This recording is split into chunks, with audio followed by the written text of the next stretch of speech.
The chilly afternoon stretched on in Los Angeles, the piercing wind cutting through the streets of Skid Row, a place where despair and desolation seemed to have taken root. Baron Trump sat in the back of his luxury vehicle, lost in thought, until something caught his eye. Amidst the dirted sidewalks, between makeshift tents and faces worn with suffering, he noticed a woman hunched over, wrapped in a thin, tattered blanket. There was something about her that stirred a distant memory, a sensation that felt almost painful. His brow furrowed as he tried to understand why his chest suddenly tightened, the discomfort gnawing at him. Life can shift in an instant. Today we live in comfort, but who can say what tomorrow holds? What about 2 years from now, 5 years down the line? A sudden twist of fate could plunge anyone from the peak of success to the bottom of despair. Baron knew this truth all too well, but for the first time, he saw it in full force. It wasn't just an idea anymore. It was staring him in the face. He turned away briefly, attempting to shake off the unease, but it stuck with him. He couldn't stop thinking about the woman. There was something about her eyes sunken and tired, her skin ravaged by time and sorrow, something that made her seem like a shadow of the person she once was. It was as though life had drained every ounce of light from her being. Then, in a flash, a realization hit him, as sharp as a lightning bolt. He knew who she was. The impact of the recognition felt like a gut punch. It was Mrs. Henderson, his childhood teacher. The woman who had taught him how to read, who had seen potential in him when no one else did. He blinked in disbelief, trying to make sense of what he was seeing. How could someone so noble, so dedicated to shaping young minds, end up here, in this urban wasteland? His chest tightened, the weight of the world bearing down on him. There was something deeply wrong with the way the world worked when someone like Mrs. Henderson was abandoned and forgotten. He couldn't look away. His gaze returned to the woman, and in that moment, he knew he couldn't just keep driving. The car slowed as they approached a red light, and Baron leaned forward, his heart racing. A lump formed in his throat as he watched her, her hands trembling, trying to hold the thin blanket against the cold, her body shaking in the bitter wind. A voice in his head urged him to keep driving, that it wasn't his problem, that he should just return to his comfortable life. But another voice, louder and more insistent, demanded that he act. He couldn't ignore it. He couldn't just leave her there. Mrs. Henderson had once had a very different life. She lived in a small, cozy home in Pasadena, California, waking up early each day to prepare coffee and review lesson plans. Her job wasn't just about teaching, it was about instilling hope, shaping character, and inspiring dreams. But life, as it often does, had swept everything away. First, it was the illness, a cruel diagnosis that forced her to leave the classroom. Then came the devastating blow, her husband's sudden death. The only solace she had left were her 2 adult children, who had promised to care for her. But those promises, like so many others, quickly crumbled. At first, they checked on her frequently, reassured her that everything would be okay. But as time wore on, their calls grew infrequent and then stopped altogether.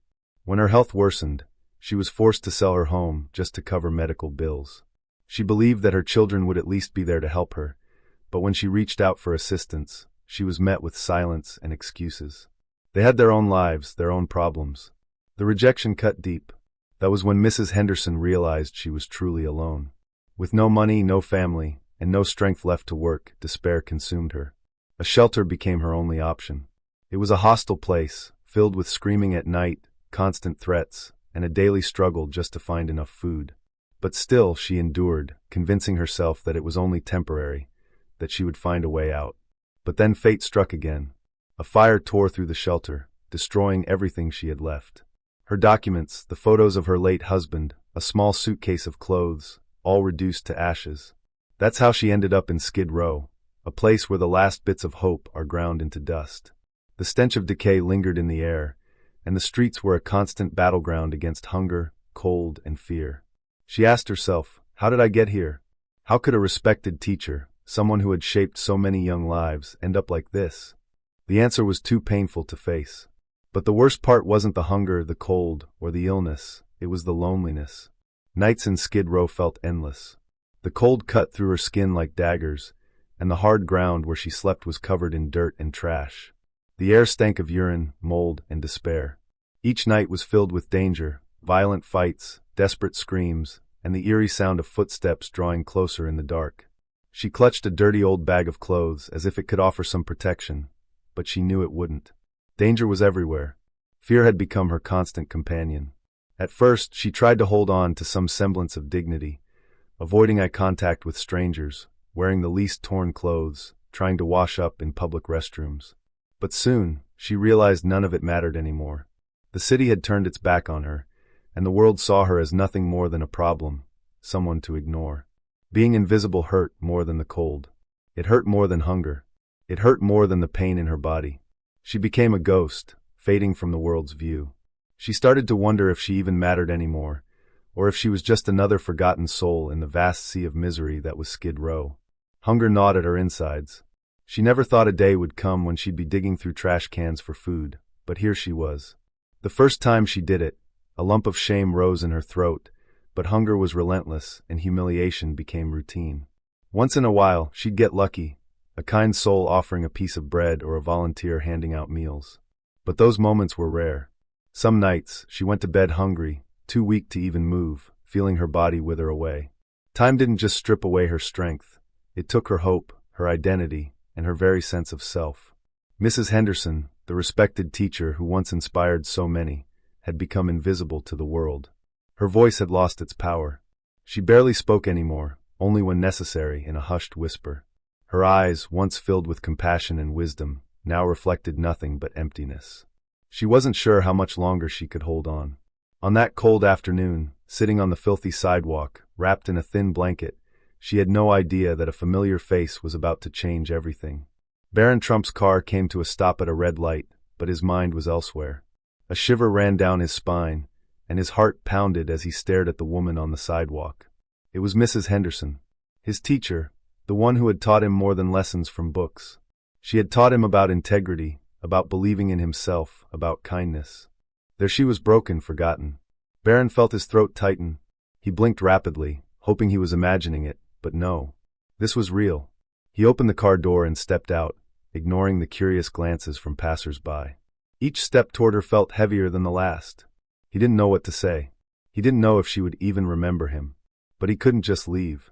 "Mrs. Henderson," he said, his voice barely above a whisper. She took a moment before looking up. Her eyes were hollow, exhausted, but for a fleeting second, there was a flicker of recognition. Her voice, when she spoke, was weak, almost a whisper. "Baron?"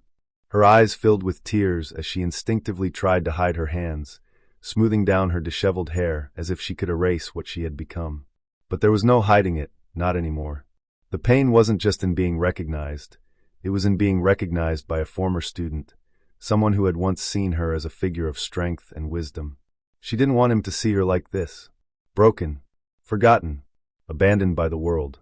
But Baron didn't look away. Instead, he saw her, truly saw her. He saw the suffering, the pain, the struggle, and he couldn't turn his back on her. For a moment, neither of them spoke. The past and present collided, and Baron finally broke the silence. "Come with me," he said, his voice steady yet gentle. She hesitated. Her life had taught her not to trust, not to expect kindness.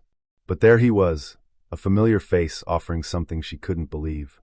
She wasn't sure if she deserved it, but the exhaustion was stronger than her shame, and with a deep sigh, she accepted his hand. It was the first time in years someone had touched her without disdain. Baron led her to his car, and as they drove away from Skid Row, the silence between them spoke volumes. He saw the frailty in her movements, the way her bones pressed against her thin skin. He saw the way she trembled, even in the warmth of the vehicle. It was like looking at someone who had lost every battle and never had the chance to recover. Finally, Baron broke the silence. "What happened?" he asked, his voice softer than he expected. Mrs. Henderson closed her eyes for a moment, gathering the strength to answer. She told him everything: the illness, the loss of her husband, the betrayal of her children, the slow descent into homelessness. Every word was like a dagger to Baron's heart. He couldn't fathom what it would be like to lose everything, to have your very identity turned to ashes. But what shocked him wasn't just her story, it was the way she told it. Not with bitterness, not with anger, just exhaustion. When she finished, her gaze remained fixed on the window, as though she expected him to judge her. But Baron didn't look at her with pity. He only gripped the steering wheel tighter, a storm of emotions swirling inside him. He couldn't accept that this was the end of her story. His expression hardened. He wasn't going to let her life end like this. He knew there was something he could do, and he would. For her. For gratitude. For justice. Baron drove straight to a 5-star hotel without hesitation. Mrs. Henderson looked around, confused, her face showing everything she couldn't put into words. She didn't belong here, she knew it. "Come on," Baron said firmly, stepping out of the car. She hesitated. Her clothes were torn, her feet filthy. She felt out of place. But Baron wasn't going to let her resist. "Please," he said, extending his hand. This time, she didn't hesitate. Inside the hotel, people stole quick glances at them, whispering, but Baron didn't care. He went straight to the front desk and booked the best available room. A hot bath, a fresh meal, and a safe place to sleep, that was the very least she deserved.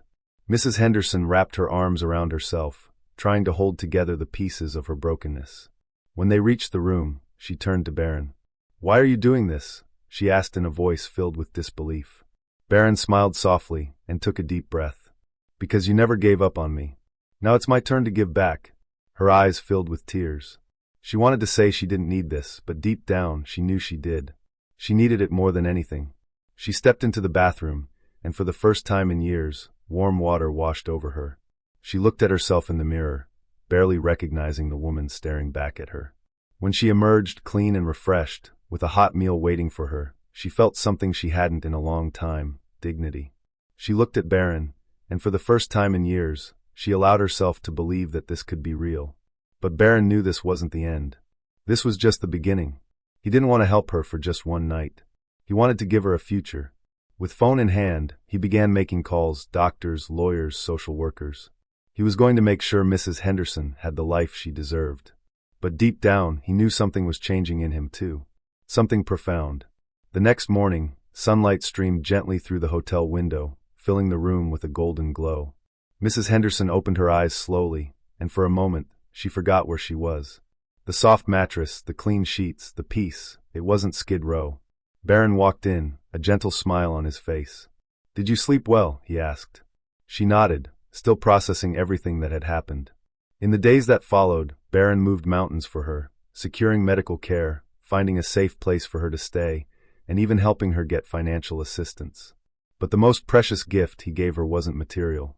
It was the knowledge that she still mattered, that someone still believed in her. For the first time in years, Mrs. Henderson felt like a person again. Weeks later, she was nearly unrecognizable, not because of the clothes she wore, but because of the hope in her eyes. Baron had helped her find a role at a community program, teaching underprivileged children. When she picked up a piece of chalk again, it felt like part of her soul had come back to life. When asked why he did all of this, Baron's answer was simple: "She taught me to be someone. Now it's my turn to give back." Their reunion wasn't a coincidence. It was proof that small acts of kindness can change lives. And sometimes the best way to show gratitude for what we've been given is to extend a hand to those who once lifted us. If this story touched your heart, don't forget to share your thoughts in the comments below. We'd love to hear how this journey of compassion and redemption made you feel. Hit that like button so others can be inspired, and of course, subscribe to our channel so you won't miss any more powerful stories like this one. Together, we can spread hope to the world. Thank you for being part of our community.